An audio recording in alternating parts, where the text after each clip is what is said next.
ആരോഗ്യം അമൂല്യം.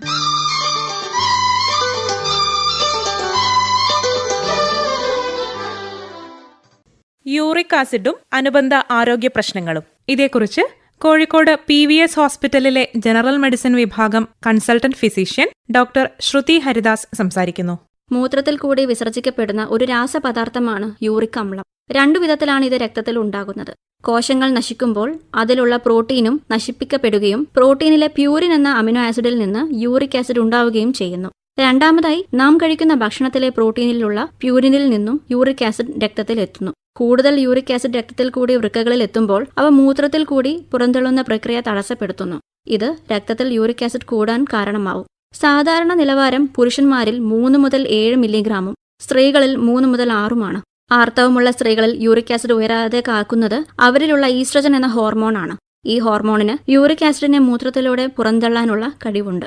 ഇനി എങ്ങനെ യൂറിക് ആസിഡ് രക്തത്തിൽ വർദ്ധിക്കുന്നു? യൂറിക് ആസിഡിന്റെ തോത് രക്തത്തിൽ ക്രമീകരിക്കുന്നത് വൃക്കകളാണ്. ശരീരത്തിൽ ഉണ്ടാകുന്ന യൂറിക് ആസിഡിന്റെ 2/3 ഭാഗം മൂത്രത്തിലൂടെയും 1/3 മലത്തിലൂടെയും പുറന്തള്ളപ്പെടുന്നു. വൃക്കകൾക്കുണ്ടാകുന്ന തകരാർ മൂലവും നാം കഴിക്കുന്ന ഭക്ഷണത്തിൽ പ്യൂരിൻ, ഫ്രക്ടോസ് എന്നിവയുടെ അളവ് കൂടുന്നതുകൊണ്ടും യൂറിക് ആസിഡ് രക്തത്തിൽ വർദ്ധിക്കാൻ കാരണമാകുന്നു. രക്തത്തിൽ യൂറിക് ആസിഡ് കൂടുന്ന അവസ്ഥയെ ഹൈപ്പർ യൂറിസീമിയ എന്നാണ് പറയുന്നത്. റെഡ് മീറ്റ് പോലുള്ള പ്രോട്ടീൻ കൂടുതലടങ്ങിയ ഭക്ഷണങ്ങളും ഫ്രക്ടോസ്, കോൺ സിറപ്പ് അടങ്ങിയ പാനീയങ്ങളും ആൽക്കഹോൾ, പ്രത്യേകിച്ച് ബിയർ പോലുള്ളവയും കൂടുതലായി ശരീരത്തിലെത്തിയാൽ രക്തത്തിലെ യൂറിക് ആസിഡ് കൂടാം. ബേക്കറി സാധനങ്ങളിൽ ഉപയോഗിക്കുന്ന റിഫൈൻഡ് ഷുഗർ ഒരു കാരണമാണ്.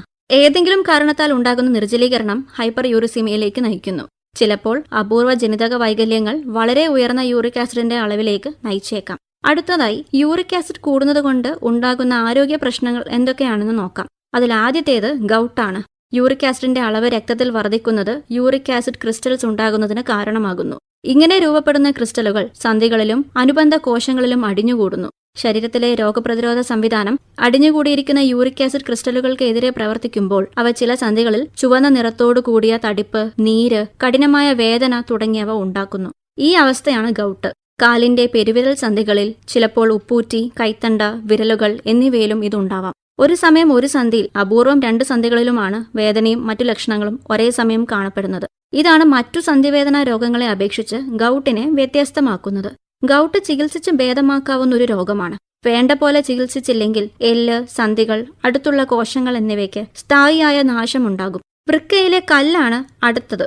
വൃക്കകളിലെ കല്ല് ഉണ്ടാവുന്നതിന്റെ ഒരു പ്രധാന കാരണം രക്തത്തിലെ ഉയർന്ന യൂറിക് ആസിഡിന്റെ അളവാണ്.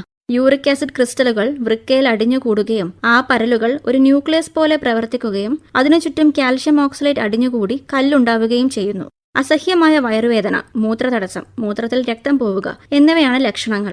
ഇത് മറ്റു വൃക്കരോഗങ്ങൾക്കും കാരണമാകാം. ഇതുകൂടാതെ അടുത്ത കാലത്ത് നടത്തിയ പഠനങ്ങൾ വ്യക്തമാക്കുന്നത് ഉയർന്ന യൂറിക് ആസിഡിന്റെ അളവ് രക്താതിമർദ്ദം, ഹൃദയ സംബന്ധമായ അസുഖങ്ങൾ, സ്ട്രോക്ക്, മെറ്റബോളിക് സിൻഡ്രം, പ്രമേഹം, ഫാറ്റി ലിവർ, അമിതവണ്ണം എന്നിവയ്ക്കൊക്കെ കാരണമാകുന്നു എന്നാണ്. യൂറിക് ആസിഡും അനുബന്ധ ആരോഗ്യ പ്രശ്നങ്ങളും. ഇതേക്കുറിച്ച് കോഴിക്കോട് PVS ഹോസ്പിറ്റലിലെ ജനറൽ മെഡിസിൻ വിഭാഗം കൺസൾട്ടന്റ് ഫിസിഷ്യൻ ഡോക്ടർ ശ്രുതി ഹരിദാസ് സംസാരിക്കുകയായിരുന്നു ഇതുവരെ.